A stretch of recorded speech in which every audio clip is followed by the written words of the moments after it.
Imagínense por un momento estar en los zapatos de nuestros primeros ancestros. A ver, para ellos, el agua no era un lugar para ir a pasar el fin de semana, ¿saben? Era la frontera definitiva, el fin del mundo. Al pararse en la orilla frente al océano, literalmente lo que veían era un muro líquido, un muro inmenso, oscuro, siempre en movimiento y, seamos sinceros, absolutamente aterrador. Del otro lado no había mapas, no había certezas, solo un abismo insondable que por miles de años inspiró muchísimo terror. Pero bueno, en el análisis de hoy vamos a sumergirnos en cómo exactamente esa barrera brutal y mortal terminó convirtiéndose en el cimiento mismo de nuestra civilización. Y eso nos lleva directamente a la gran pregunta que tenemos en pantalla. ¿Cómo transformó la humanidad un muro líquido y mortal en un puente global? Digo, ¿qué fue lo que nos empujó a meternos a ese abismo de forma voluntaria? Básicamente todo se reduce a dos fuerzas que simplemente no se pueden detener: el hambre y una curiosidad gigantesca. Fueron estas dos cosas las que obligaron a la humanidad a resolver un problema de ingeniería que en esa época debió parecer pura magia. O sea, descubrir cómo flotar de manera controlada y sin hundirse en el intento. No era nada más sobrevivir, era dominar por completo un elemento que francamente no estaba hecho para nuestra especie. Y para encontrar el primer gran triunfo, tenemos que retroceder nada más y nada menos que 8000 años. Para ponerlo en perspectiva, esto es muchísimo antes de que siquiera se les ocurriera construir las pirámides de Egipto.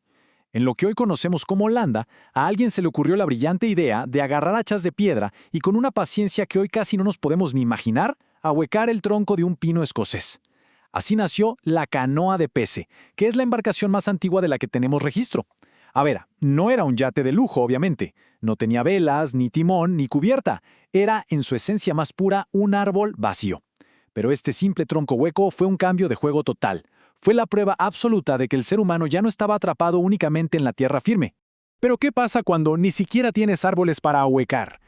Si nos vamos a las grandes civilizaciones antiguas que crecieron junto a los ríos, como en el Nilo en Egipto o el Tigris y el Éufrates en Mesopotamia, vemos que los grandes árboles brillaban por su ausencia.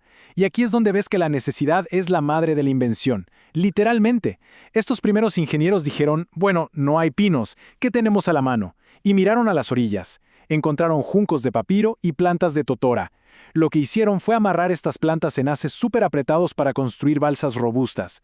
O sea, en lugar de un tronco pesado de una sola pieza, se inventaron una arquitectura de casco completamente distinta para mantenerse a flote. Una genialidad. Y hablando de genialidades, me encanta esta cita que tenemos aquí de los expertos. Dice, el gran salto conceptual no fue solo amarrar cañas o ahuecar un tronco, fue entender de manera empírica la flotabilidad. O sea, ¡pum! Ese fue el momento de revelación. El verdadero avance no fue tanto el trabajo manual, sino ese tremendo clic mental. Se dieron cuenta de que si tomaban esos juncos y les curvaban las puntitas hacia arriba, ya no solo estaban flotando a la deriva, estaban creando un diseño hidrodinámico. Entendieron, en la práctica, que la clave era hacer que la embarcación cortara el agua suavemente, en lugar de estar chocando torpemente contra las olas. Ahí mismo, con esa simple curva, nació la verdadera ingeniería naval. Ahora, una vez que lograste dominar los ríos, pues el mundo te empieza a quedar chico, ¿verdad? Así que la humanidad se enfrentó a su siguiente gran antagonista, el mar abierto. Y muy en específico, el violento mar Mediterráneo. Aquí las cosas se ponen rudas. Las soluciones que funcionaban perfecto en las aguas tranquilas del Nilo, en el mar simplemente no servían para nada. Las corrientes te cambian de la nada y las olas te golpean con una furia destructiva brutal. Para sobrevivir en este nuevo entorno, tuvieron que tirar todo el manual a la basura y empezar de cero con una ingeniería capaz de aguantar fuerzas realmente colosales. Y aquí es donde entran los fenicios al rescate. Estos tipos fueron los verdaderos maestros arquitectos del mundo antiguo. Resolvieron el problema del mar abierto con 3 innovaciones que revolucionaron todo. Primero, inventaron la quilla. Imagínenla como una columna vertebral de madera súper pesada en el fondo del barco. Esto les daba la estabilidad necesaria para no volcarse con la primera ola. Segundo, le sumaron las cuadernas, que son como enormes costillas de madera, lo que les permitió expandir el casco y hacer barcos inmensos con muchísimo espacio para carga. Y la tercera, mi favorita absoluta, la vela cuadrada. Lograron domar el viento. Ya no dependía solo del músculo humano remando hasta el cansancio. Fue un parteaguas total en la forma en que nos movíamos. Pero claro, ya sabemos cómo es la historia humana. Alguien ve un transporte de carga increíble y de inmediato piensa, ¿y si lo usamos para la guerra? Así fue como los griegos y los romanos agarraron los diseños fenicios, los militarizaron hasta los dientes y crearon el trireme. Y fíjense bien, esto no era un simple barco, era prácticamente un proyectil masivo en el agua. Tenía 3 niveles de remeros empujando al mismo tiempo, todos sincronizados a la perfección por el sonido de una flauta. Y todo ese tremendo esfuerzo físico tenía un solo objetivo en mente: estrellar un espolón de bronce macizo directo contra el casco del barco enemigo a toda velocidad. Básicamente convirtieron la ingeniería comercial en el deporte extremo más letal de la antigüedad. Aunque bueno, hay que hacer una pausa aquí, porque a veces pensamos que la historia solo estaba pasando en Roma o en el Mediterráneo, y nada que ver. Mientras los romanos hacían de las suyas por allá, en otras partes del mundo se estaban dando revoluciones marítimas simultáneas, pero en condiciones climáticas loquísimas y súper extremas.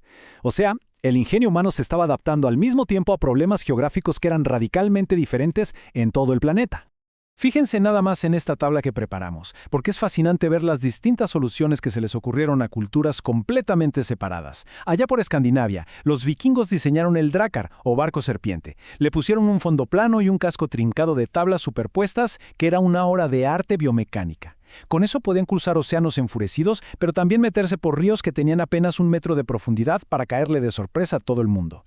Luego, si miramos a la Polinesia, armaron estas canoas de doble casco con estabilizadores laterales. ¿Y qué lograron? Pues navegaron millones de kilómetros cuadrados y poblaron miles de islas, y todo esto sin usar brújulas. Pura navegación leyendo las estrellas. ¡Una locura! Y por si fuera poco, en China, durante la dinastía Ming, crearon el junco chino. A estos barcos le metieron compartimentos estancos y el timón de codaste, esa aleta trasera direccional. Lo de los compartimentos era brillante. Si se les rompía una parte del barco, se aislaba el agua y el resto no se hundía. Gracias a eso construyeron enormes flotas súper seguras. En fin, cada cultura entendió su entorno a la perfección y construyó la respuesta exacta en forma de barco. Y hablando de los chinos, para que nos hagamos una idea real de la escala de lo que lograron, chequen este contraste histórico que es impactante. Muchas veces nos enseñan que las carabelas europeas del siglo XV eran la cumbre absoluta de la exploración, pero cuando las pones lado a lado con los barcos del tesoro de la dinastía Ming que comandaba el almirante Chen He, las carabelas parecen botecitos salvavidas. Los juncos chinos eran literal palacios flotantes gigantescos. Eran aproximadamente 5 veces más grandes que una carabela europea estándar. Ver esta comparación te hace entender la inmensa capacidad de recursos, la visión y el nivel industrial que ya manejaba el imperio chino muchísimo antes de que los europeos empezaran su famosa era de los descubrimientos. Entonces, si tomamos un poco de distancia y vemos toda esta evolución en una sola línea de tiempo, la verdad es que te deja sin palabras. Empezamos con esa canoa ahuecada a puro golpe de piedra hace 8000 años. Damos un salto a la maestría de usar el viento en el siglo XV, cuando las carabelas unifican continentes cruzando el Atlántico. Después llegamos al siglo XIX y ¡pum! La máquina de vapor rompe todas las reglas limitantes del clima para romper los récords de viaje. Y así llegamos al día de hoy, a estos monstruos colosales de acero cruzando el Canal de Panamá, guiados de forma milimétrica desde el espacio por satélites. Pero ojo, lo que no podemos olvidar es que cada placa de acero moderna, cada motor de esos buques inmensos de hoy, lleva en su ADN de ingeniería esa primera idea brillante, el eco directo de aquel primer tronco de pino primitivo. Es una cadena ininterrumpida de resolución de problemas. Y para cerrar nuestro recorrido, me gustaría dejarles esta reflexión final. Estas construcciones, desde los manojos de papiro atados hasta los gigantes con compartimentos estancos, nunca transportaron únicamente oro, especias o mercancías comunes.